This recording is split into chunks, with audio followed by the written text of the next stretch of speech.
They say beauty is a blessing, but I have learned it can also be a cage made of glass and silence.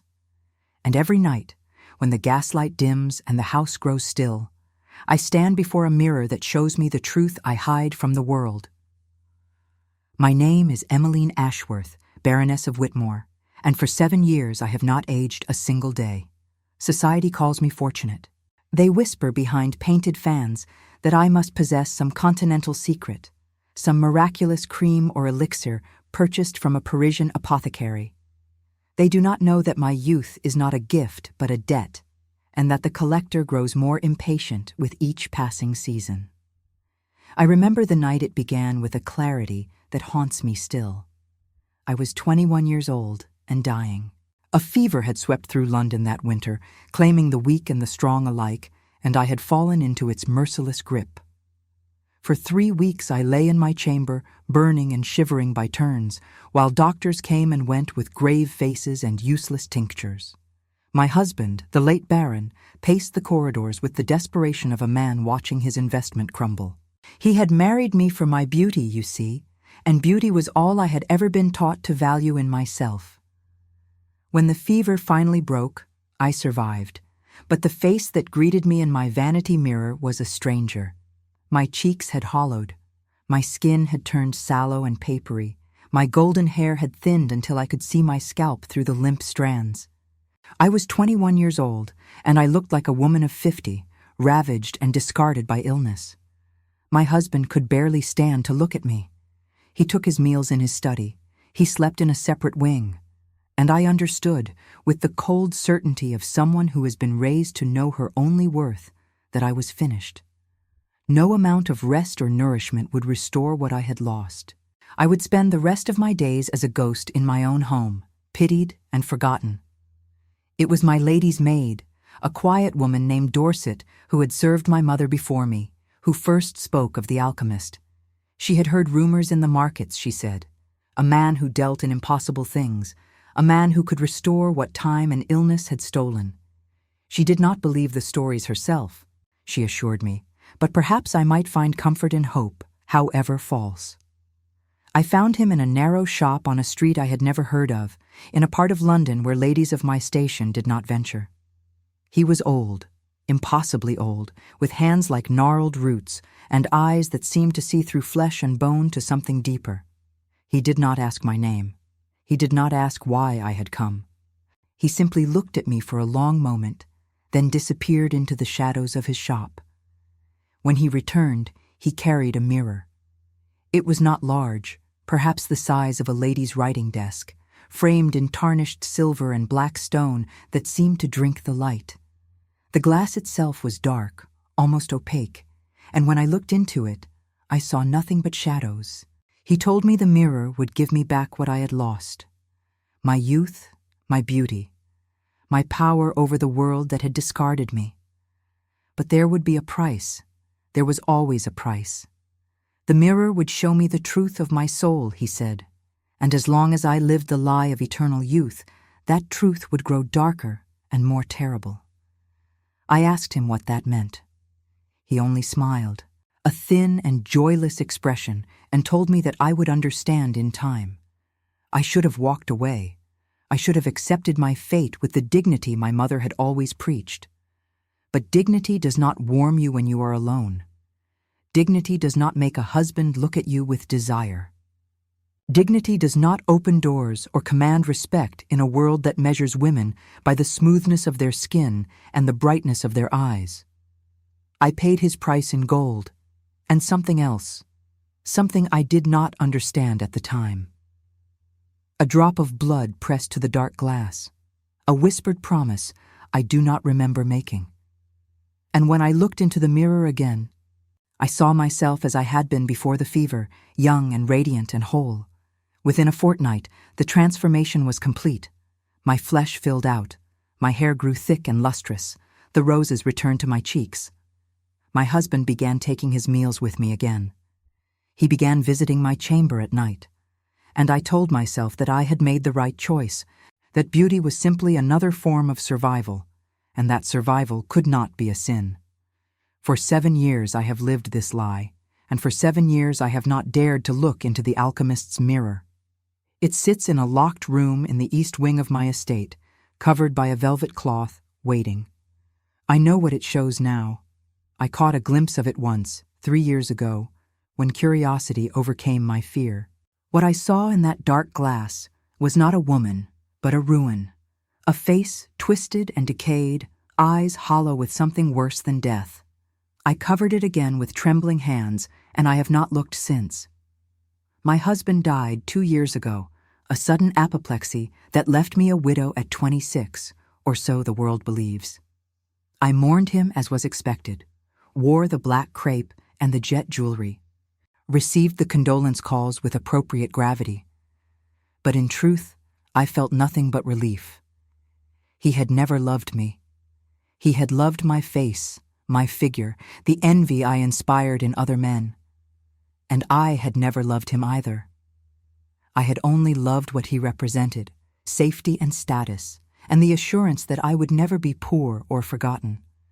Now I am alone in my great house, surrounded by servants who fear me and guests who flatter me, and I wonder sometimes if loneliness is the true price of the mirror. I wonder if I traded my soul not just for beauty, but for the inability to ever be truly known. It was on such a night of wondering and wine and the particular melancholy that comes with November fog, that I first heard the name Sebastian Hale. I was attending Lady Pemberton's autumn ball, an annual affair of forced gaiety and vicious gossip that I endured because absence would invite speculation. The ballroom blazed with candlelight reflected in 1,000 crystals, and the air was thick with perfume and perspiration and the rustle of silk. I stood near the windows, as I often did, watching the fog press against the glass like a living thing, when Mrs. Blackwood appeared at my elbow. Mrs. Blackwood was a woman of considerable years and even more considerable curiosity. She made it her business to know everything about everyone, and she dispensed her knowledge with the generosity of a miser distributing coins. I disliked her, but I cultivated her acquaintance because she was useful. She informed me that Lord Sebastian Hale had returned to London after 5 years abroad. His wife had died, she said, lowering her voice to the hushed tone she reserved for tragedy, a wasting illness that had taken her slowly and painfully while he watched helpless at her bedside. He had buried her in Florence and spent the years since wandering the continent, seeking distraction in science and scholarship. I asked why she was telling me this. She smiled with the knowing expression of a woman who sees matchmaking opportunities in every widow and widower.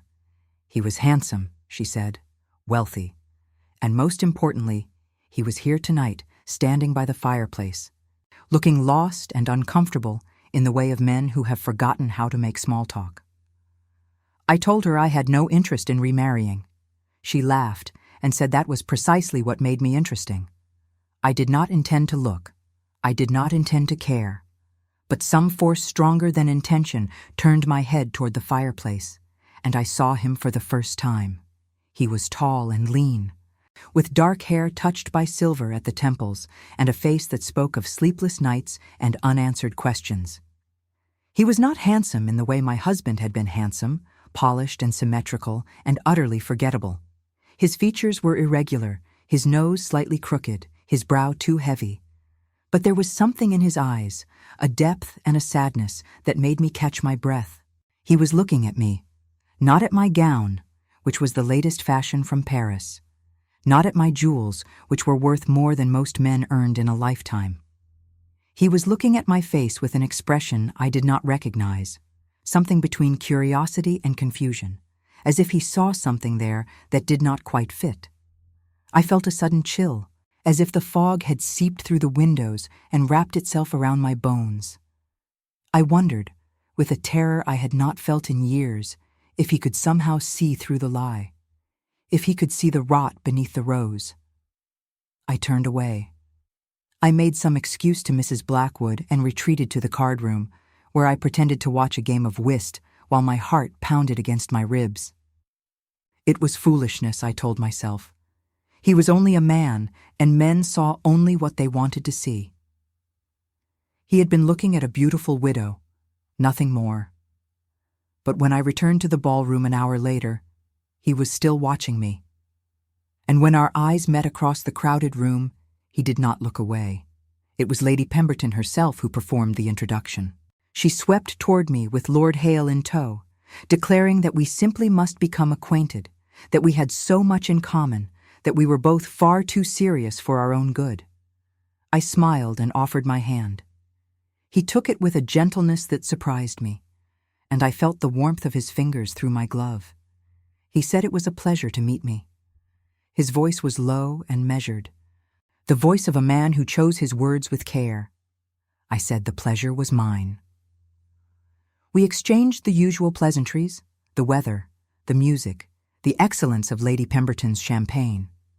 But beneath the surface of our polite conversation, I sensed something else, a current of unspoken questions, a mutual recognition of masks. He asked how long I had been a widow. I told him 2 years. He asked if I found London society a comfort or a burden. I hesitated, surprised by the directness of the question, then admitted that it was both. He smiled, a small and weary expression, and said he understood completely. We spoke for perhaps 10 minutes, no longer, before Lady Pemberton whisked him away to meet some other eligible widow. But in those 10 minutes, something shifted inside me. For the first time in 7 years, I had felt the strange and terrifying desire to be honest, to tell someone the truth, to be seen not as the Baroness of Whitmore, eternal and untouchable, but as Emmeline, frightened and lonely, and desperately tired of pretending. I left the ball early, pleading a headache, eating. My carriage rattled through the fog-shrouded streets while I pressed my forehead against the cold glass of the window and tried to understand what had happened. A man had looked at me. A man had spoken to me. It should have meant nothing. It had happened 1,000 times before. But Sebastian Hale had looked at me as if he wanted to understand me, not possess me. And that, I realized with dawning horror, was the most dangerous thing of all. When I arrived home, I dismissed my maid and climbed the stairs alone. My feet carried me not to my bedchamber but to the east wing, to the locked room at the end of the corridor.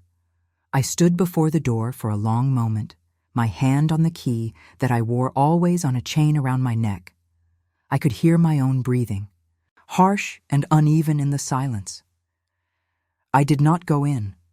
I could not bear to see what the mirror would show me now, after an evening of smiles and lies and the brittle performance of being the woman I pretended to be. But as I turned away, I heard something that stopped my heart, a whisper, faint and formless, like the rustle of silk in an empty room, coming from behind the locked door. I told myself it was the wind. I told myself it was my imagination, overwrought by wine and weariness. But as I hurried back to my chamber, I could not shake the feeling that something in that room had stirred, something that had been waiting, something that knew I had finally met a man who might see through my beautiful, rotting lie. I did not sleep that night. I lay in my bed and watched the shadows move across the ceiling and thought of Sebastian Hale's eyes, dark and searching and infinitely sad. I thought of the mirror in the east wing, hungry and patient. And I wondered, for the first time in 7 years, what would happen if I stopped running from the truth. The fog pressed against my windows like a shroud, and somewhere in the darkness, a clock struck midnight. I closed my eyes and saw 2 faces, my own as the world saw it, young and flawless, and my own as the mirror saw it, twisted and decayed. 2 faces, 1 woman, and between them the growing certainty that I could not keep them both forever. Something was coming. I could feel it in my bones, in the hollow place where my soul should have been.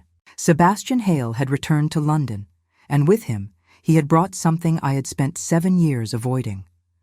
The possibility of being truly known, and I did not know whether to embrace it or to run. The whisper from the locked room haunted me for days, threading through my thoughts like smoke through silk. I told myself it was nothing. I told myself the mind plays tricks on those who keep too many secrets. But each night when I passed that corridor, I walked a little faster, and I did not look at the door. London society, however, waits for no woman's private torments. The season was in full swing, and my calendar filled with obligations I could not refuse without arousing suspicion. There were dinners and dances, afternoon teas and evening musicals, an endless parade of faces and names and conversations that meant nothing. I moved through them all with the practiced grace of a woman who has learned to perform her own existence. It was at Lady Ashford's dinner party, a week after the Pemberton ball, that I encountered Sebastian Hale again. I had not expected him to be there. Lady Ashford was known for her conservative guest lists, preferring the company of established families to the intrusion of newcomers, however wealthy.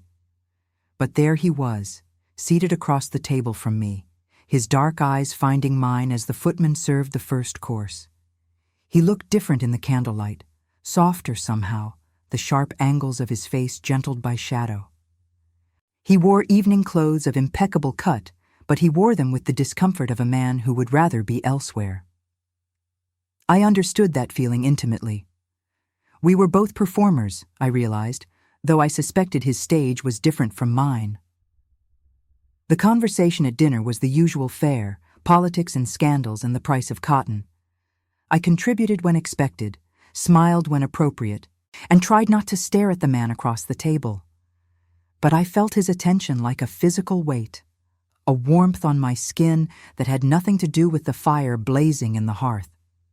After dinner, when the ladies withdrew to the drawing-room and the gentlemen remained for their port and cigars, I found myself standing by the window, watching the rain streak down the glass. The other women chattered behind me, their voices a pleasant blur of sound without meaning. I was thinking of the mirror. I was always thinking of the mirror now, ever since that whisper in the dark.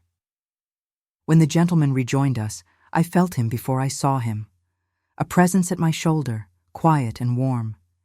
He asked if he might join me by the window. I said he might.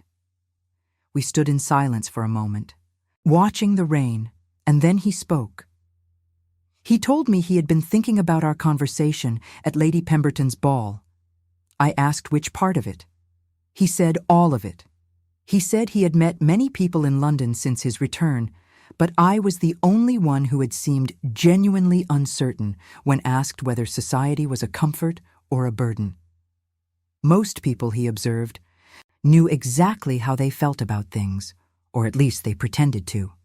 I asked him if he thought pretending was a sin. He considered the question with the seriousness it did not deserve, then said he thought it depended on what one was pretending about and why. Some pretenses were armor, some were prisons. The trick was knowing which was which. I felt something crack inside me, a small fissure in the wall I had built around myself. No one had ever spoken to me like this, as if my thoughts mattered more than my face. No one had ever looked at me the way he was looking at me now, with genuine curiosity and something that might have been concern. I asked him what he had done during his years abroad, hoping to shift the conversation to safer ground. He told me he had studied chemistry mostly, alchemy, the old sciences that modern men dismissed as superstition. He said he had been searching for something, though he did not say what. He said he had not found it. The word alchemy struck me like a blow. I felt the blood drain from my face, and I turned away quickly, pretending to adjust the curtain. He asked if I was unwell. I said I was only tired. He did not believe me. I could see it in his eyes, that sharp intelligence cutting through my flimsy excuse. But he did not press. Instead, he changed the subject, asking if I enjoyed music. I said I did. He mentioned that he had tickets to a concert the following week, a performance of Beethoven at St. James's Hall, and wondered if I might care to attend. It was forward of him, he acknowledged. We had only just met. But he confessed he found the prospect of attending alone rather daunting, and he thought perhaps I might understand. I should have refused. Every instinct told me to keep this man at a distance, this man who spoke of alchemy and looked at me as if he could see my secrets written on my skin. But the word that left my lips was yes. His smile transformed his face. For a moment, he looked almost boyish. the weariness lifting from his features like fog before the sun. He said he would send his carriage for me at 7. I said that would be agreeable. And then Lady Ashford announced that the evening was drawing to a close, and we parted with nothing more than a proper bow and curtsy. In my carriage on the way home, I pressed my hands against my cheeks and found them burning. I was behaving like a girl of 17, flustered by the attention of a handsome man. It was absurd. I was 28 years old, or so the world believed. I had been a wife. I had been a widow. I had made bargains with forces I did not understand, and paid prices I could not calculate. I should have been beyond such foolishness. But as the carriage rattled through the rain-slicked streets, I could not stop thinking about the way Sebastian Hale had looked at me. Not at my beauty, but through it. As if he were searching for something underneath. The days until the concert passed with agonizing slowness. I went through the motions of my life, receiving callers and answering correspondence and pretending to care about the gossip my acquaintances brought me. But my mind was elsewhere. My mind was in the locked room in the East Wing, where the mirror waited in the darkness. My mind was on the whisper I had heard, or thought I had heard, that night after the Pemberton ball. I had not entered that room in 3 years, not since the glimpse of my rotting reflection had sent me fleeing in horror. But now I felt its pull more strongly than ever, as if the mirror knew something had changed, as if it sensed the crack in my defenses and was waiting to widen it. On the 3rd night, I dreamed of the alchemist. I was back in his narrow shop, surrounded by the smell of dust and strange herbs, and he was showing me the mirror again. But this time, when I looked into the glass, I saw not my ruined face, but Sebastian Hale's. He was standing in a laboratory filled with gleaming instruments, and he was holding something in his hands. A vial of dark liquid that caught the light like blood. He looked up at me through the glass, and his eyes were full of grief. I woke with a start, my nightgown damp with sweat, my heart racing. The dream had felt less like a dream and more like a vision, a warning from some corner of my mind that knew things I had not yet allowed myself to understand. Sebastian Hale studied alchemy. Sebastian Hale searched for impossible things.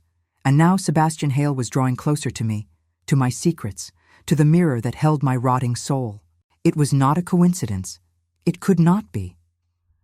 But when his carriage arrived on the evening of the concert, when I descended my front steps in a gown of midnight blue silk and saw him waiting by the open door with that hesitant smile, I pushed my fears aside. I told myself that one evening of music was not a commitment. I told myself that I was in control. I told myself lies, as I had been telling myself lies for 7 years, and I almost believed them. The concert was magnificent. Beethoven's 7th Symphony filled the great hall with sound and fury, and I sat beside Sebastian in the darkness, acutely aware of his presence. He listened with complete absorption, his eyes closed, his hands resting on his knees. I found myself watching him more than the orchestra, studying the lines of his face, the silver threading through his dark hair, the slight movement of his lips as if he were breathing the music. During the interval, we walked together in the lobby, accepting glasses of champagne from passing waiters. He asked me what I thought of the performance. I said it was beautiful, but almost unbearably sad. He looked at me with surprise and said that was exactly how he felt about it too. Most people, he observed, found the 7th joyful. They heard the dancing rhythms and the triumphant crescendos. They did not hear the grief underneath. I asked him what he heard. He was quiet for a long moment, then said he heard a man trying to outrun death. Beethoven had been going deaf when he wrote it, he explained. He knew his greatest gift was being taken from him piece by piece, and so he poured everything he had into the music, all his rage and sorrow and desperate hope, as if he could cheat mortality through sheer force of creation. I felt tears prick my eyes and turned away quickly, pretending to examine a painting on the wall. No one had ever spoken to me about art this way, about beauty as a battle against time, about creation as a form of survival.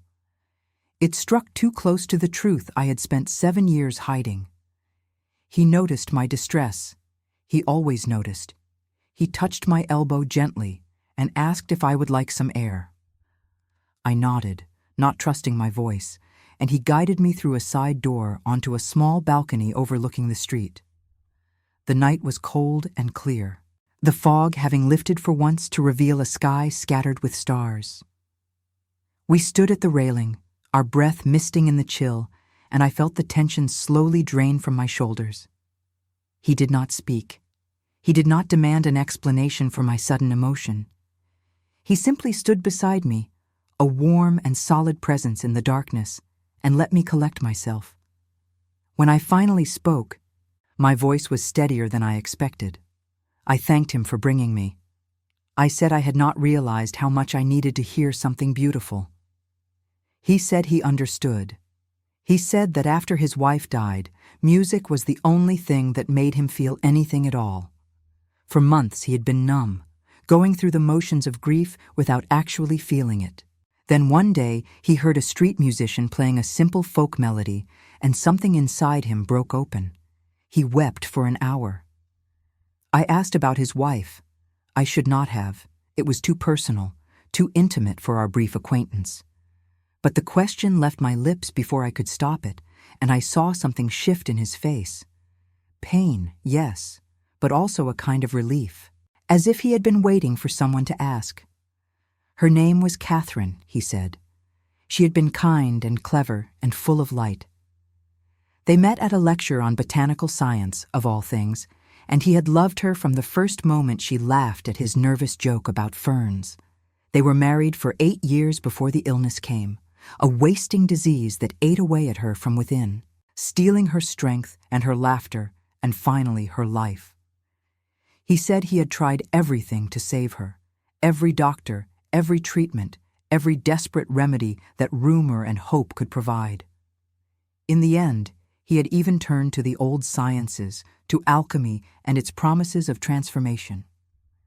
He had searched for the philosopher's stone, for the elixir of life, for any impossible thing that might bring her back from the edge of death.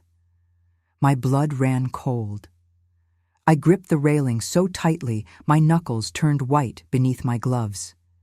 The elixir of life, the very thing my mirror was rumored to contain, the very power that kept my face young while my soul decayed.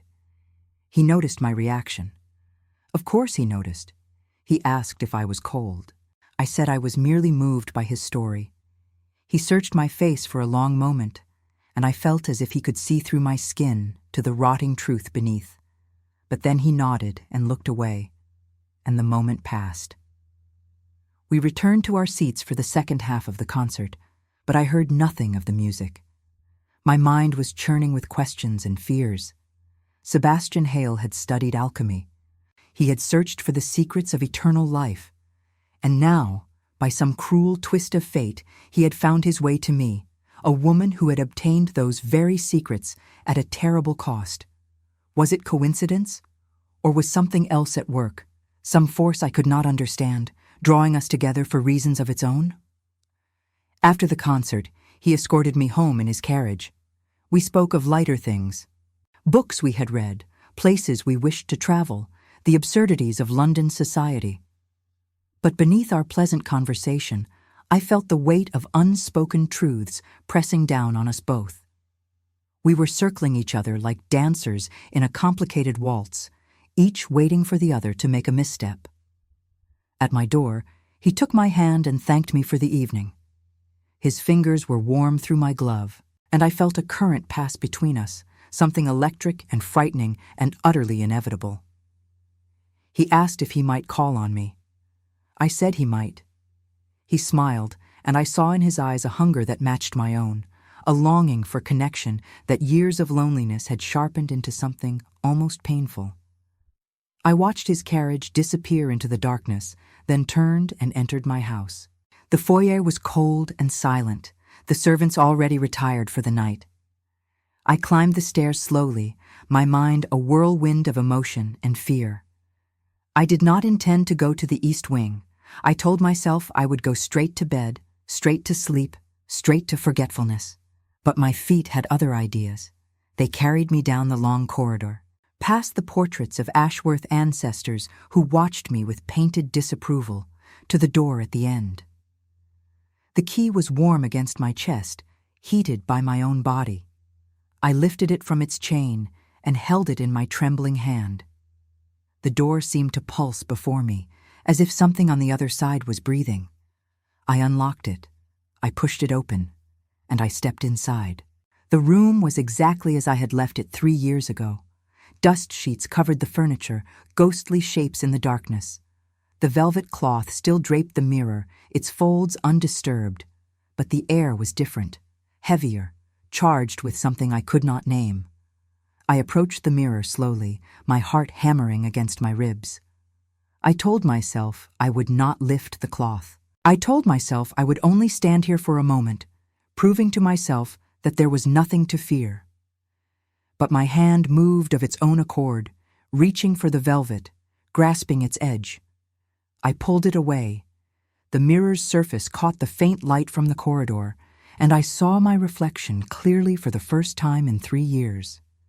The face that stared back at me was barely human. The skin had turned gray and papery, stretched tight over jutting bones. The eyes were sunken holes, filled with something dark and writhing. The lips had pulled back from teeth that were black and broken, and across the decaying flesh, like cracks in old paint, spread a web of lines that pulsed with a sickly greenish glow. I wanted to scream, but no sound came. I wanted to run, but my legs refused to move. I could only stand there, frozen, staring at the monster I had become. And then the reflection moved, its lips parted, its throat worked, and from the glass came a voice, my voice, but twisted and wrong, like words spoken through water. "You cannot hide forever," it said. "He is coming closer, and when he sees what you truly are, he will run." I stumbled backward, the velvet cloth falling from my nerveless fingers. I fled the room without looking back, slamming the door behind me, fumbling the key into the lock with shaking hands. I ran to my chamber and threw myself onto the bed, burying my face in the pillows to muffle my sobs. The mirror had spoken. The mirror knew about Sebastian, and the mirror was right. He was coming closer. Day by day, conversation by conversation, he was peeling back the layers of my disguise. And when he finally saw the truth, when he understood what I had done and what I had become, he would turn away in horror. Just as anyone would, just as I myself would if I had the courage to face what I truly was. I wept until I had no tears left, until my throat was raw and my eyes were swollen. Then I lay in the darkness, staring at the ceiling, and made a decision. I would push Sebastian Hale away. I would refuse his calls. I would invent excuses and maintain distance until he grew bored and moved on. It was the only way to protect myself. It was the only way to protect him. But even as I made this resolution, I knew I lacked the strength to keep it. Because for the first time in 7 years, someone had looked at me and seen more than a beautiful face. For the first time in 7 years, I had felt the stirring of something that might have been love. And love, I was learning, was far more terrifying than any curse. I tried to keep my resolution. For 3 days, I refused his calls. I instructed my butler to say I was indisposed, unwell, not receiving visitors. I stayed in my chamber with the curtains drawn, telling myself this was for the best, telling myself the ache in my chest would fade with time. But Sebastian Hale was not so easily discouraged. On the 4th day, a letter arrived. His handwriting was elegant but hurried, the words slanting across the page as if he had written them in haste. He said he hoped I was recovering from whatever ailment had befallen me. He said he had enjoyed our evening at the concert more than he could express.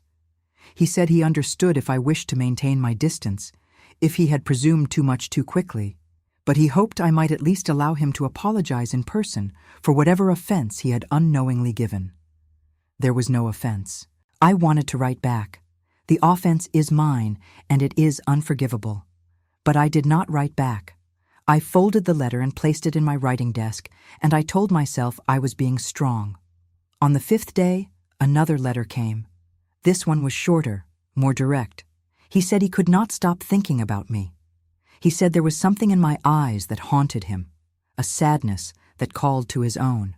He said he knew we had only just met, that propriety demanded patience and restraint, but he had learned from his wife's death that time was precious and should not be wasted on pretense. He asked me to meet him, just once, just to talk. I read the letter 3 times. I pressed it to my lips, hating myself for the gesture, even as I made it. Then I wrote back a single line. Tomorrow, 3 o'clock, the tea room at Fortnum and Mason. It was a public place, I told myself. Nothing could happen in a public place. We would have a civilized conversation, and I would explain that I was not suited for courtship, that my heart was closed, that he should direct his attentions elsewhere. I would be kind but firm. I would set him free. I arrived early, dressed in a gown of pale gray that made me look appropriately somber. The tea room was busy with ladies of quality taking their afternoon refreshment, the air thick with the scent of bergamot and fresh scones. I chose a table near the window where I could watch the street and compose myself before he arrived. He was punctual to the minute. I saw him through the glass, striding toward the entrance with that purposeful grace I was coming to recognize. He wore a dark coat and carried a small package under his arm. When he entered and spotted me, his face broke into a smile that made my carefully prepared speech dissolve like sugar in hot water. He sat across from me and thanked me for coming. I said it was nothing. He said it was everything. Then he placed the package on the table between us and asked me to open it. Inside was a book, old, leather-bound, its pages yellowed with age. The title was stamped in faded gold letters, The Mirror of the Soul, being a treatise on the alchemical transformation of the inner self. My hands trembled as I held it. I asked where he had found it. He said it had been part of his research during his years abroad, one of many texts he had collected in his desperate search for a cure for Catherine. He had never fully understood it, he admitted. The language was obscure, full of symbols and metaphors that seemed to mean different things to different readers. But something about our conversation at the concert had reminded him of it, and he thought I might find it interesting. I stared at the book as if it were a serpent coiled to strike. The Mirror of the Soul. The very words seemed to pulse with malevolent significance. Did he know?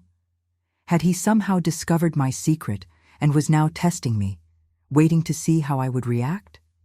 But when I looked up at his face, I saw only earnest curiosity and a desire to please. He had no idea what he had given me. He thought it was merely a gift, a token of intellectual connection between 2 people who saw the world differently from the crowd. I thanked him with a voice that barely shook.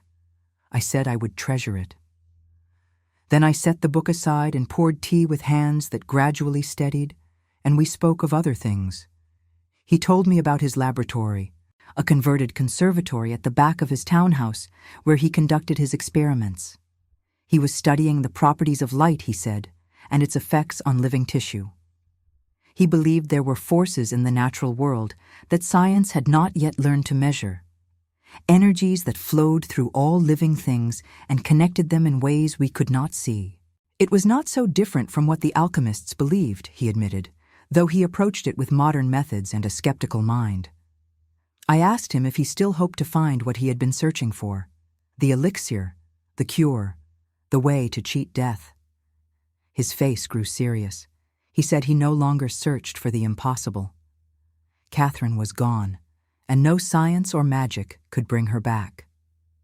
But he believed there were truths hidden in the old texts that modern minds had dismissed too quickly. Truths about the nature of the soul, the connection between body and spirit, the forces that shaped human destiny. He wanted to understand those truths, not to change them, but simply to know. I felt a chill despite the warmth of the tea room. He was closer to my secret than he realized. The forces he spoke of, the connection between soul and flesh, the mirror that showed inner truth, these were not abstractions to me. They were my daily reality, my nightly terror, the price I paid for my stolen youth. I should have ended the conversation there. I should have made my excuses and left, putting as much distance as possible between myself and this dangerous man. But I did not. Instead, I leaned forward and asked him to tell me more. We talked for 2 hours. The tea grew cold in our cups, and the afternoon light shifted from gold to amber to gray. He spoke of his theories and his experiments, of the texts he had studied and the scholars he had consulted. I listened with a hunger I did not fully understand, absorbing every word as if it might contain the key to my own salvation. When we finally parted, he took my hand and held it longer than propriety allowed. He said he hoped we might continue our conversation soon. He said he felt he could talk to me in ways he could not talk to anyone else. He said he was glad I had come. I said I was glad too. And I meant it, though the gladness was mingled with terror and guilt and a desperate, hopeless longing. That night, I sat in my chamber with the book he had given me, turning its pages by candlelight. The text was dense and difficult, full of Latin phrases and alchemical symbols I did not recognize.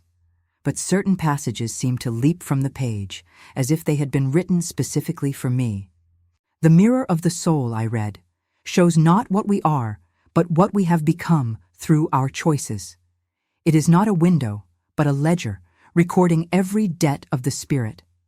And like all debts, the debt of the soul must eventually be paid."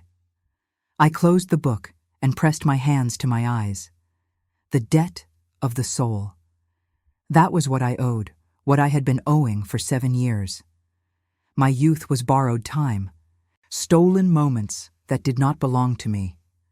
And somewhere in the East Wing, in a room I could not bring myself to enter, the ledger was being kept. Sleep did not come easily that night. When it finally claimed me, I dreamed of Sebastian again. We were standing in his laboratory, surrounded by gleaming instruments and glass vessels filled with colored liquids. He was showing me something. A mirror smaller than mine, but made of the same dark glass. He said he had found it in Prague, in the shop of a man who claimed to be centuries old. He said the man had warned him never to look into it directly, for it showed truths that the human mind was not meant to bear. In the dream, I reached for the mirror. I wanted to see what it would show me, whether it was the same decay I saw in my own glass, or something different, something worse. But before my fingers could touch the frame, I woke to the sound of my own scream. The room was dark. The candle had burned down to a stub, guttering in its holder. And standing at the foot of my bed, barely visible in the shadows, was a figure. I scrambled backward, my heart pounding, my breath coming in ragged gasps. The figure did not move. It simply stood there, watching me with eyes I could not see. I reached for the matches on my bedside table, struck one with shaking hands, and held it up. There was nothing there. The foot of my bed was empty. The room was empty. I was alone. But as the match burned down to my fingers and I dropped it with a hiss of pain, I heard something, a whisper, faint and familiar, coming from the direction of the East Wing. "She is afraid. She should be." I did not sleep again that night. The following weeks passed in a blur of contradictions. By day, I maintained my place in society, attending the functions expected of me, smiling and conversing and pretending that nothing had changed. By night, I lay awake in my chamber, listening for whispers that might or might not be real, wondering if I was losing my mind. And through it all, there was Sebastian. He called on me regularly now, 2 or 3 times a week. We took walks in the park when the weather permitted. We attended lectures and exhibitions.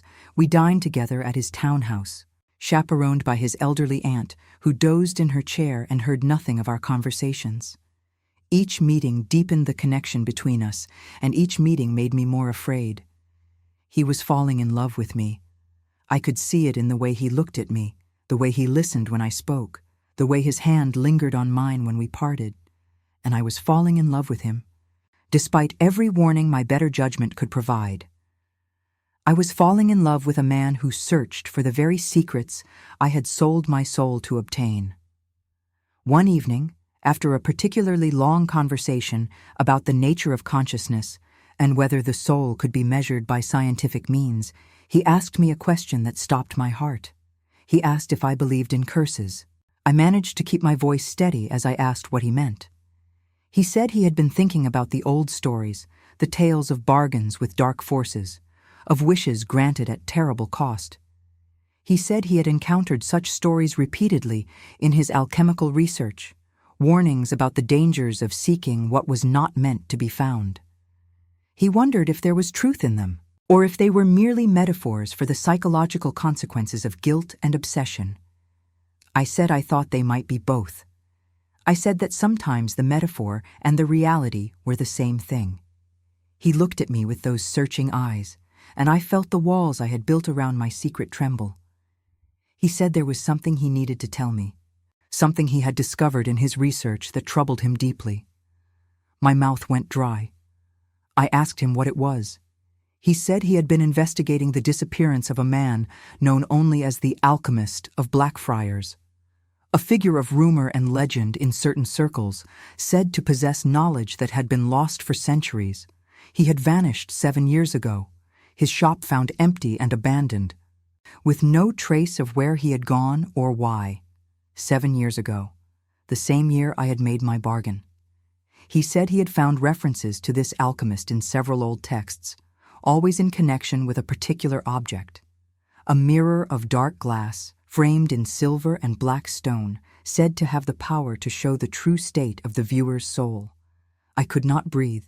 I could not move. I sat frozen in my chair while he continued, explaining that he had become fascinated by this mirror, that he believed it might hold the key to understanding the connection between the physical and spiritual realms. He had spent months tracking down every reference, every rumor, every whisper of its existence. And then, just last week, he had found something. A record in an old parish register, noting the sale of such a mirror to a young noblewoman shortly before the alchemist's disappearance. He did not say my name. He did not need to. The silence between us stretched like a wire about to snap, and I knew that he knew, or at least suspected. I asked him, my voice barely a whisper, what he intended to do with this information. He reached across the table and took my hand. His grip was warm and firm, and when I looked into his eyes, I saw not accusation, but compassion. He said he intended to help me. I stared at him, unable to comprehend. He said he had known something was wrong from the moment we met. He had seen the fear behind my smiles, the shadows in my eyes. He had recognized the particular kind of loneliness that comes from keeping a terrible secret. He said he had lived with that loneliness himself, during the long months when he searched for impossible cures and told no one of his desperation. He said he did not care what I had done or why. He said he believed that every curse could be broken, every debt repaid, if one was willing to pay the true price.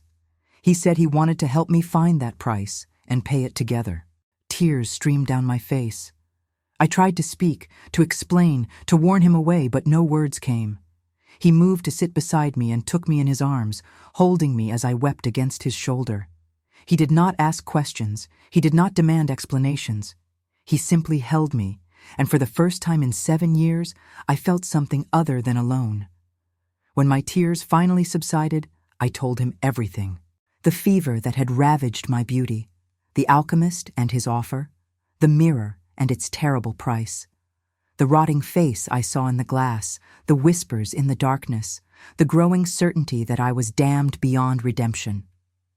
He listened without interruption, his hand stroking my hair, his heart beating steady beneath my cheek.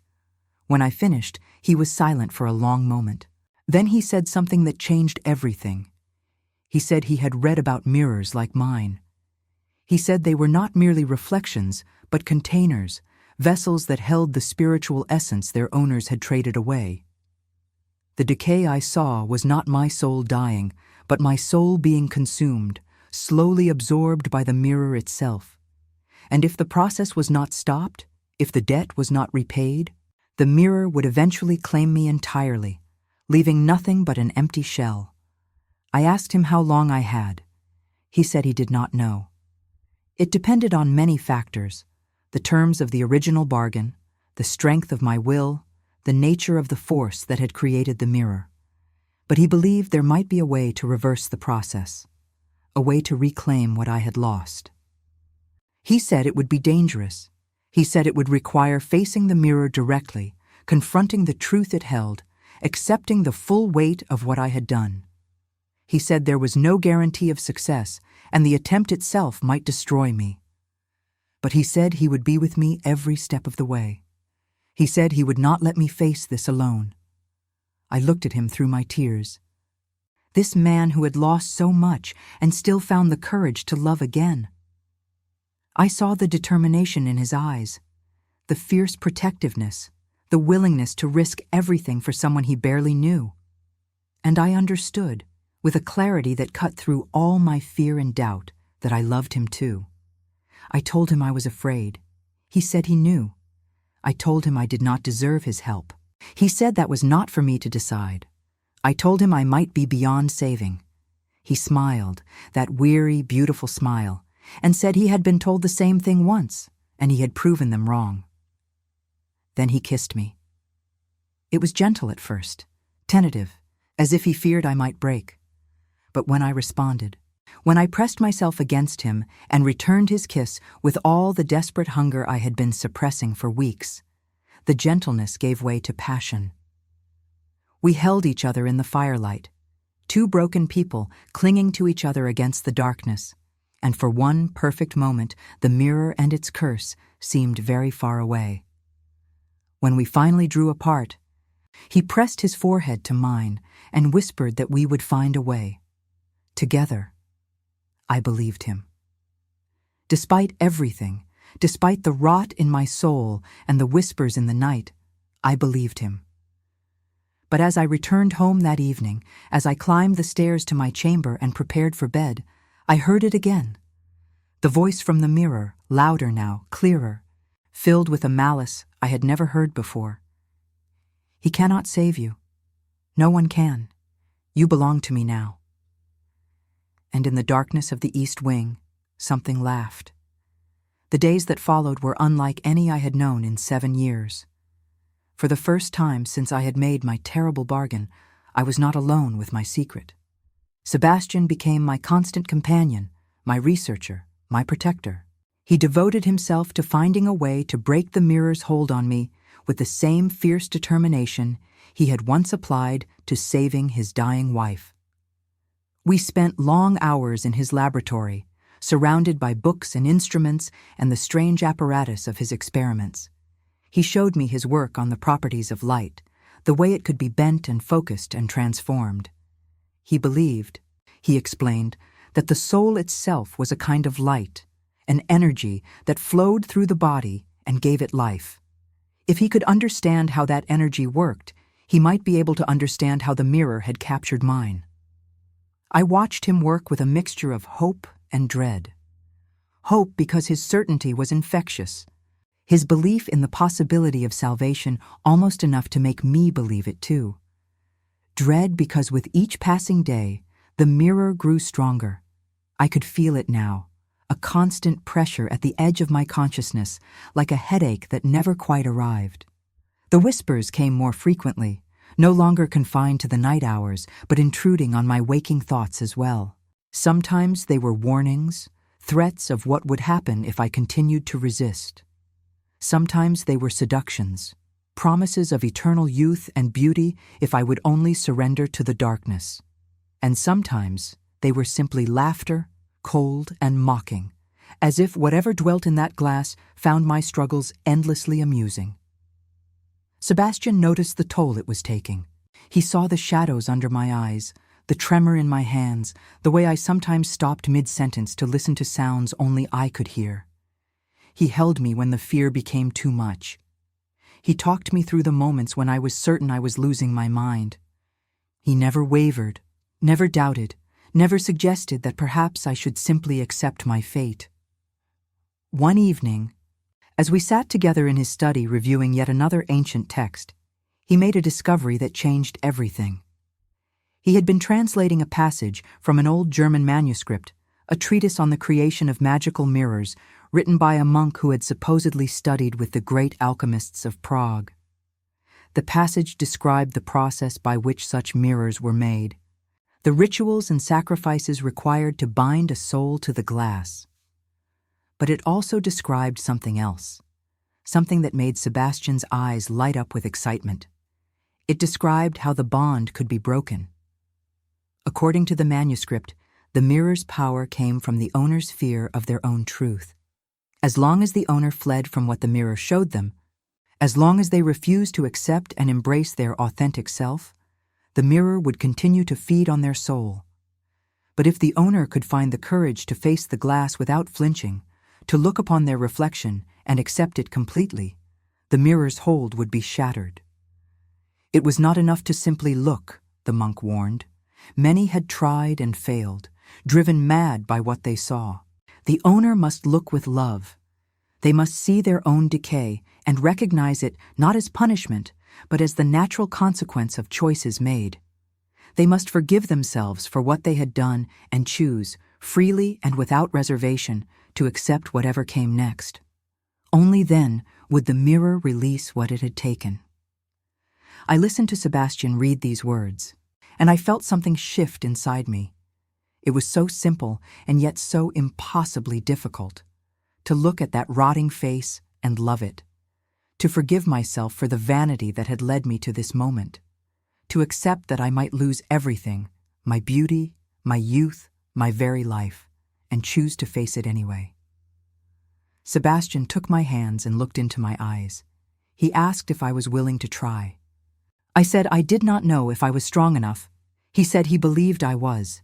He said he had watched me carry this burden alone for 7 years, had seen the courage it took simply to survive each day knowing what I knew.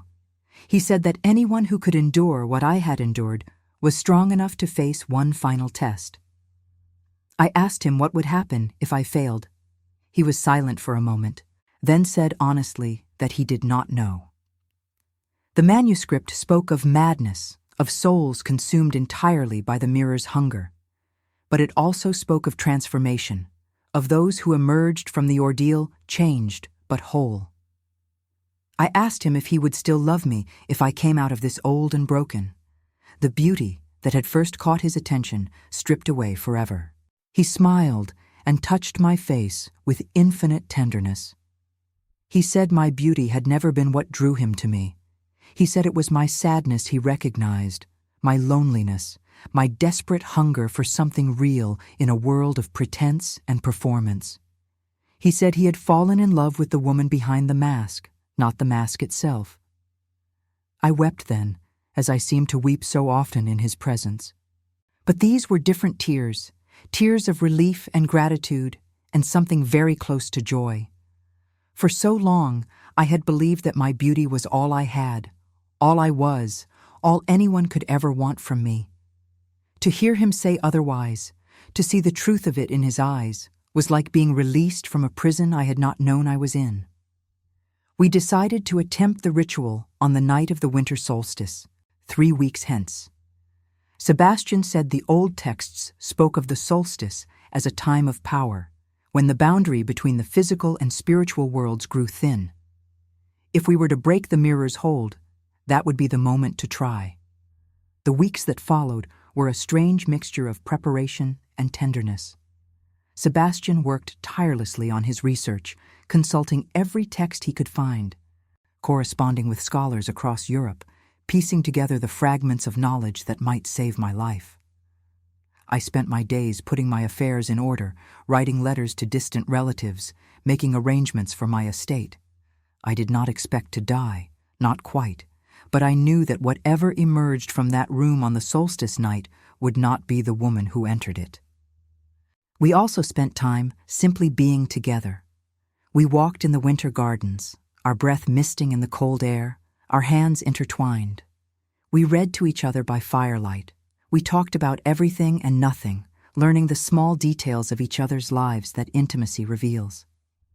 He told me about his boyhood in the country, the dogs he had loved, the tree he had fallen out of and broken his arm. I told him about my mother's lessons in deportment, my secret passion for Gothic novels, the time I had hidden a kitten in my room for 3 weeks before a maid discovered it. These were not the grand confessions of souls laid bare, but they mattered just as much. They were the building blocks of a life shared, a future imagined, a hope that refused to die even in the shadow of the mirror's curse. As the solstice approached, the mirror grew more aggressive. The whispers became shouts, interrupting my thoughts at all hours, filling my dreams with images of decay and death. Sometimes I would catch glimpses of movement in ordinary mirrors, a flicker of something wrong in the glass of shop windows or the polished surface of silverware. The curse was spreading, I realized. The closer we came to confronting it, the harder it fought to maintain its hold. 3 nights before the solstice, I woke to find myself standing in the corridor outside the east wing. I had no memory of leaving my bed, no memory of walking through the darkened house. I was simply there, my hand reaching for the door handle, my body moving of its own accord. I screamed for my maid, and she came running, her face pale with fear. She found me collapsed on the floor, shaking and weeping, and she helped me back to my chamber without asking questions she did not want answered. But I knew what had happened. The mirror was calling me. It was trying to force a confrontation before I was ready, before Sebastian and I had completed our preparations. I sent word to him the next morning, and he came at once. When I told him what had happened, his face grew grave. He said we might not have the luxury of waiting for the solstice. The mirror sensed what we were planning, and it was fighting back. If it managed to draw me to itself before we were prepared, before I had steeled myself for what I must do, the consequences could be catastrophic. We decided to move our plan forward. That very night, we would confront the mirror together. The day passed in a blur of final preparations. Sebastian brought his equipment to my house, strange instruments of glass and metal that he believed might help focus the spiritual energies involved. He drew symbols on the floor of the East Wing corridor in chalk and salt, patterns he had copied from the German manuscript. He prepared a tincture that he said would help calm my mind and open my perception to the spiritual realm. As twilight fell, we stood together outside the locked door. The key hung heavy around my neck, warm from my body heat. Sebastian held my hand, his grip firm and reassuring. He asked if I was ready. I said I would never be ready, but I was willing. He kissed me then, a kiss that tasted of fear and love and desperate hope. Then he stepped back, and I turned to face the door. The lock clicked open. The door swung inward on silent hinges, and I stepped into the darkness.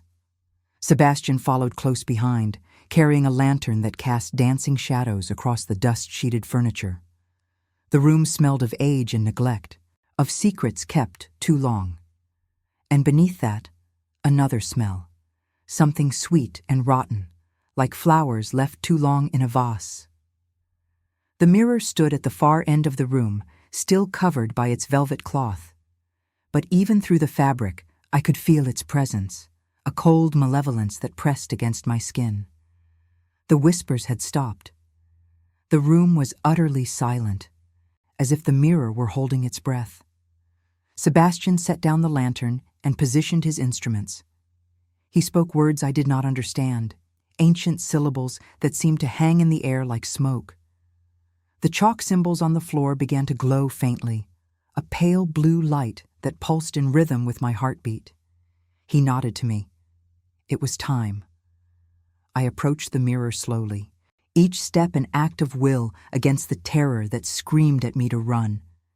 The velvet cloth hung motionless before me, hiding the horror I knew waited behind it. I thought of all the years I had spent fleeing from this moment, all the lies I had told, all the love I had denied myself out of fear. I thought of Sebastian, standing behind me, believing in me even when I could not believe in myself. And I thought of the woman I had been before the fever, before the bargain, before the curse. A young woman who had been taught that her only value lay in her beauty, who had never learned that she was worthy of love for herself alone.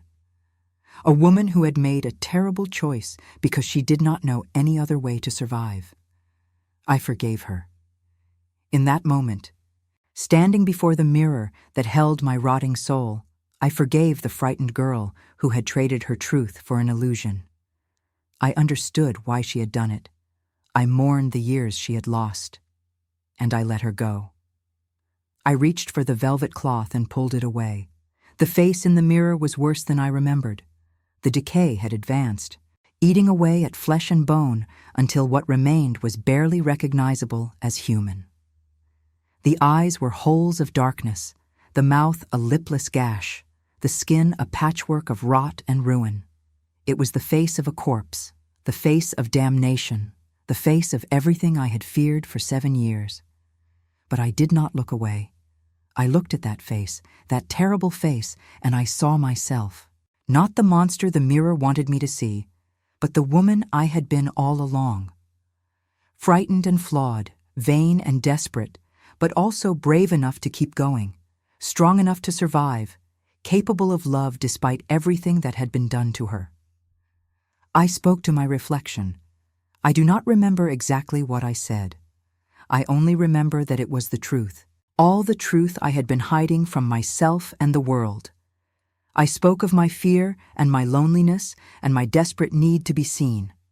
I spoke of the love I had found with Sebastian and the hope it had kindled in my heart. I spoke of my willingness to let go, to accept whatever came next, to release my grip on the stolen youth that had cost me so much. And as I spoke, something began to change. The decay in the mirror seemed to slow, then stop, then reverse. The rotting flesh began to fill out. The darkness in the eyes began to recede. The face in the glass was transforming, healing, becoming something new. But I was transforming too. I felt it in my body, a strange tingling that spread from my heart to my fingertips. I looked down at my hands and saw the skin changing, the smooth perfection giving way to something different. Lines appeared around my knuckles. Veins became visible beneath the surface. My hands were aging, becoming the hands of the woman I truly was. I was not afraid. I watched the change with a strange peace, knowing that what I was losing had never truly belonged to me. The youth the mirror had given me was not mine. It was borrowed, stolen, a lie made flesh. What I was becoming now was real. Behind me, Sebastian gasped. I turned to look at him and saw the shock on his face, the wonder, the love that did not waver even as he watched me transform before his eyes. He reached for me, and I went to him, and he held me as the last of the mirror's curse lifted from my shoulders. When it was over, I looked into the mirror one final time. The face that looked back at me was not the young beauty I had worn for 7 years, nor the decayed horror that had haunted my nightmares. It was simply my face, the face of a woman of 35 who had lived and suffered and survived. There were lines around my eyes and silver in my hair, and a softness to my features that spoke of years I could not remember. But my eyes were clear, and when I smiled, the woman in the mirror smiled back with genuine joy. The mirror itself had changed too. The dark glass had become clear, the silver frame tarnished but no longer malevolent. It was just a mirror now, an ordinary piece of furniture that held no power over me or anyone else. Sebastian kissed my weathered cheek and told me I had never been more beautiful. I laughed, a sound I had not heard from myself in years, and told him he was either a liar or a fool. He said he was probably both, and he would not have it any other way. We left the room together, closing the door on 7 years of fear and lies. The house seemed brighter somehow, as if shadows that had lurked in corners for years had finally been driven away. I felt lighter, freer, more myself than I had been since I was a girl. But as we descended the stairs, I heard something that made me stop. A sound from outside, the clatter of hooves and the creak of carriage wheels. And then a pounding at the front door, urgent and insistent, followed by voices raised in alarm. Something was wrong. Sebastian and I exchanged a glance, then hurried to the foyer. My butler stood at the open door, his face pale, speaking to a man I did not recognize. When he saw me, he stepped aside, and the stranger pushed past him into the house. He was old, impossibly old, with hands like gnarled roots and eyes that seemed to see through flesh and bone. He wore a traveling cloak covered in dust and mud, as if he had journeyed a great distance in haste. I knew him at once. The alchemist, the man who had sold me the mirror 7 years ago. He looked at me with those ancient, knowing eyes, and when he spoke, his voice was like dry leaves rustling in a grave. "You have broken the bond," he said, "but you do not understand what that means." I felt Sebastian tense beside me. I asked the alchemist what he meant. The mirror was not a curse, he said.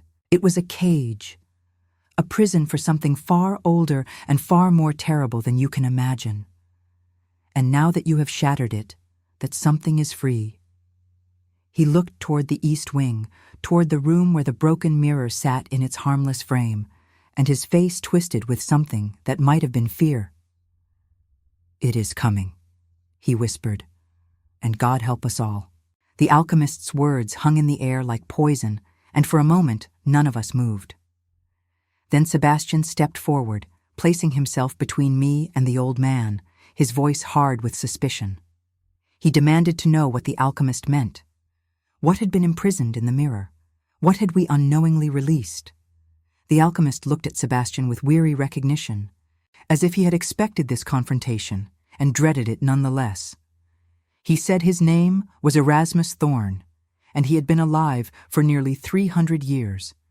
He had not meant to live so long. He had been searching, as Sebastian had searched, for the secrets of life and death, and he had found them to his eternal regret. He told us the story in halting fragments, pausing often to listen to sounds we could not hear, glancing toward the east wing with an expression of growing dread. Centuries ago, he explained, he had discovered something in the depths of his alchemical research. Not the elixir of life, not the philosopher's stone, but something far more dangerous. An entity of pure spiritual hunger, a thing that fed on human souls and grew stronger with each one it consumed. It had no name that mortal tongues could speak. It had no form that mortal eyes could see. It was simply hunger, vast and ancient and insatiable. He had tried to destroy it and failed. He had tried to contain it and succeeded, but only at a terrible cost. The mirror was his creation, a trap for the entity, a cage of dark glass and silver and blood. But the cage required a key, and the key was a living soul. Someone had to bind themselves to the mirror, had to feed it their own spiritual essence, to keep the entity imprisoned. For 300 years, Erasmus had searched for those willing to make the bargain, those desperate enough to trade their souls for youth or beauty or power. Each one bought him time. Each one kept the entity contained. I had been the latest. For 7 years, my soul had been the lock on the cage. I felt my knees weaken, and Sebastian caught me, holding me upright, as the full horror of what I had done washed over me. I had not merely sold my soul for vanity. I had been a prison guard, unknowing, keeping something terrible trapped in a piece of glass while it slowly devoured me from within. I asked Erasmus why he had not told me, why he had let me believe it was simply a curse, a price for stolen youth. He said no one would have agreed if they knew the truth. He said he had done what was necessary to protect the world from something it could not understand. He said he was sorry. Sebastian's grip on my arm tightened. He asked what would happen now that the entity was free. Erasmus said it would feed. It would find souls to consume, growing stronger with each one, until nothing could stop it. It would spread like a plague across London, across England, across the world. And it would start here, in this house, with the woman who had been its jailer for 7 years. As if in answer, the temperature in the foyer dropped. I could see my breath misting in the suddenly frigid air. The gaslight flickered and dimmed, shadows gathering in corners that had been bright moments before. And from somewhere upstairs, from the direction of the east wing, came a sound that was not quite a voice and not quite a scream, a sound that scraped across my nerves like broken glass. Erasmus gripped my arm with surprising strength for a man so old. He said there was one chance. The entity had been weakened by its centuries of imprisonment. It was hungry and desperate, but not yet at full power. If we could trap it again before it fed, before it consumed another soul, we might be able to contain it once more. Sebastian asked how. Erasmus said the ritual required a willing sacrifice. Someone had to offer themselves to the mirror, had to become the new lock on the cage. It was the only way. I understood then what he was asking. He wanted me to go back, to bind myself to that glass once more, to spend another eternity feeding an ancient horror with my spiritual essence. He wanted me to give up everything I had just won, my freedom, my truth, my chance at love, to save a world that had never cared whether I lived or died. I looked at Sebastian. His face was pale, his eyes bright with fear and love and desperate denial. He said there had to be another way. He said he would not let me sacrifice myself. He said he would die before he let that happen. Erasmus shook his head. He said Sebastian could not be the sacrifice. The entity knew me. It had fed on me for 7 years. It would accept no other. I was the key, and without me, the cage could not be locked. The sound from upstairs grew louder. I could feel the entity's presence now, a cold weight pressing down on my consciousness, a hunger that pulled at the edges of my soul. It was searching for me. It was coming. I made my decision. I told Sebastian I loved him. I told him he had given me something I never thought I would have, the knowledge that I was worthy of love, that I was more than my face, that I mattered. I told him those weeks with him had been worth a lifetime of loneliness, and I would not trade them for anything. He tried to stop me. He grabbed my shoulders and begged me not to go. He said we could find another way, that his research must contain some answer, that he could not lose me now when we had just found each other. Tears streamed down his face, and I kissed them away, tasting salt and grief and love. Then I turned to Erasmus and asked what I needed to do. He led me up the stairs, Sebastian following despite my protests. The cold grew more intense with each step, frost forming on the banisters, ice crackling beneath our feet.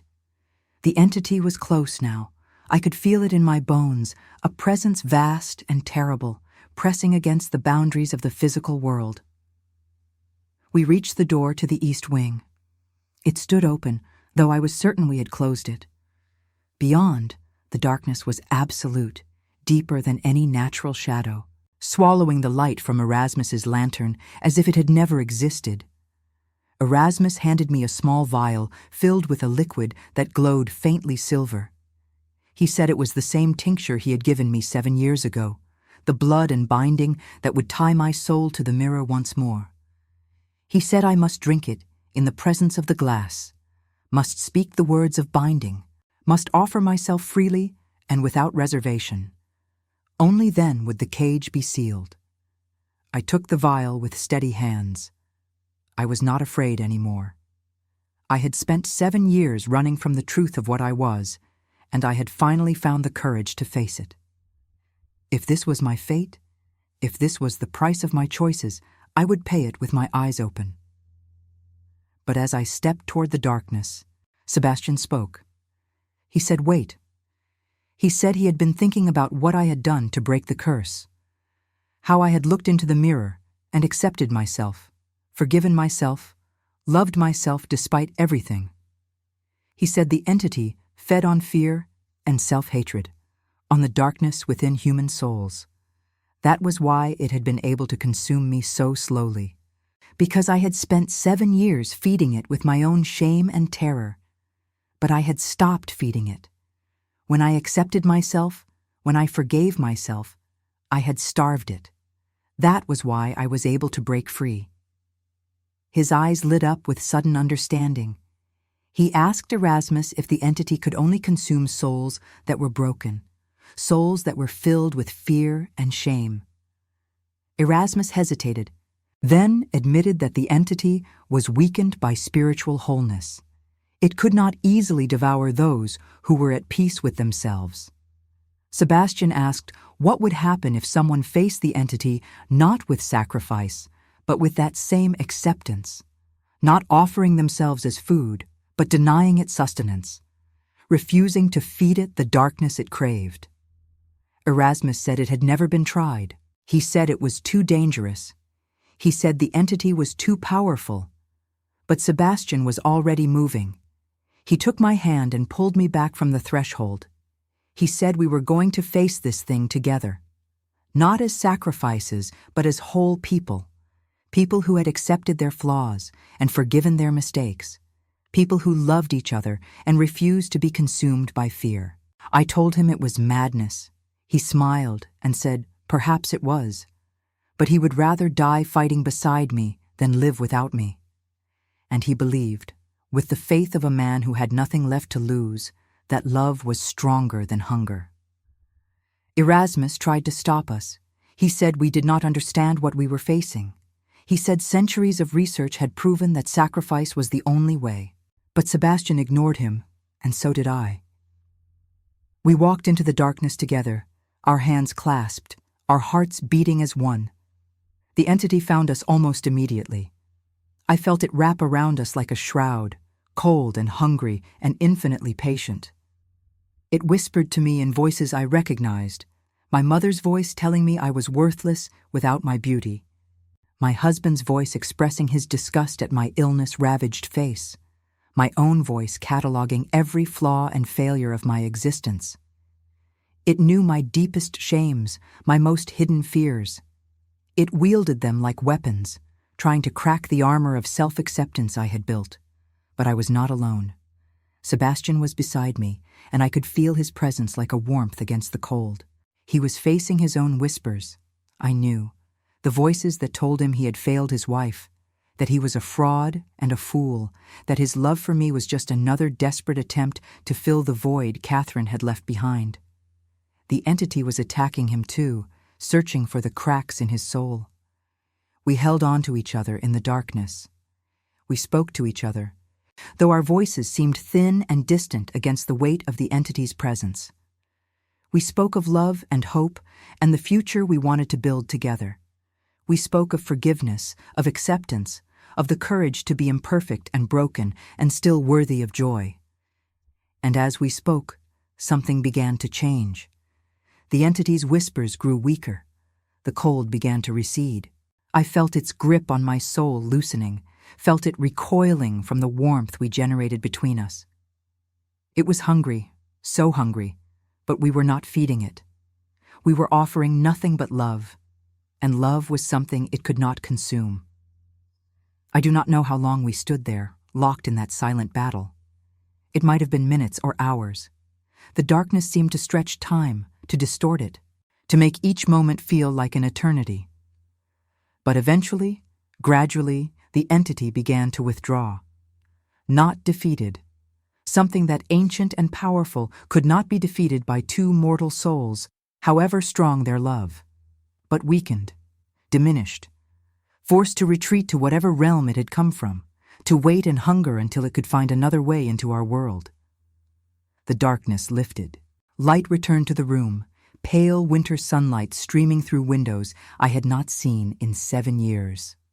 The mirror stood where it had always stood, but it was different now. The glass had cracked, a web of fractures spreading across its surface. The silver frame had tarnished to black, and in the depths of the glass, something moved, something trapped and raging, a shadow that pressed against its prison and could not break free. Erasmus appeared in the doorway, his face a mask of astonishment. He said it was impossible. He said the entity should have devoured us both. He said nothing in 300 years of research had prepared him for what we had done. Sebastian put his arm around me and said, perhaps 300 years of research had been looking in the wrong direction. Perhaps the answer had never been sacrifice, but connection. Perhaps love was the lock that held the cage shut, not fear. Erasmus looked at us for a long moment, then did something I had never seen him do. He smiled. It was a small and weary expression, The smile of a man who had been carrying a burden for far too long and had finally been offered help. He said perhaps we were right. He said he had spent centuries searching for a solution in books and laboratories when the answer had been in front of him all along. He said he was tired. He asked if we would take the mirror, keep it, guard it, ensure that the entity remained trapped forever. Sebastian looked at me, I looked at him, and we both nodded. The weeks that followed were a strange kind of recovery. We moved the mirror to Sebastian's laboratory, where he surrounded it with protective symbols and instruments designed to monitor its condition. We watched it together, day after day, waiting for any sign that the entity was growing stronger. But the shadow in the glass remained still, quiescent, as if our love had lulled it into something like sleep. Erasmus stayed in London for a time, teaching Sebastian what he knew, helping him understand the forces we had confronted and defeated. Then one morning he was simply gone, leaving behind a letter of thanks and a promise that he would return if we ever needed him. I do not know where he went. I suspect he went to die, finally, after 300 years of forced survival. I hope he found the peace he sought. As for me, I faced the world as the woman I truly was. The first time I appeared in society with my aged face and silver-streaked hair, the whispers were deafening. They said I had been ill. They said I had been cursed. They said I had lost my beauty to some terrible vice or secret sin. I let them talk. Their opinions had controlled me for too long, and I was finished living for their approval. Sebastian and I married in the spring, a quiet ceremony with few guests. We did not need the world's blessing. We had each other, and that was enough. I sometimes wonder what might have happened if I had never bought that mirror, if I had simply accepted my illness-ravaged face and learned to live with the loss of my beauty. Perhaps I would have found happiness sooner. Perhaps I would have found Sebastian sooner. Or perhaps I would have withered away in obscurity, never learning the lessons that the curse had taught me. I do not regret my choice. I cannot.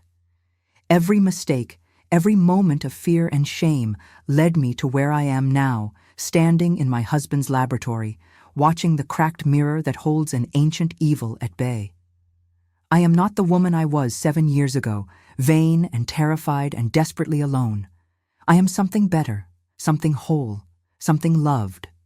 The mirror catches my reflection sometimes, and I see my aged face looking back at me.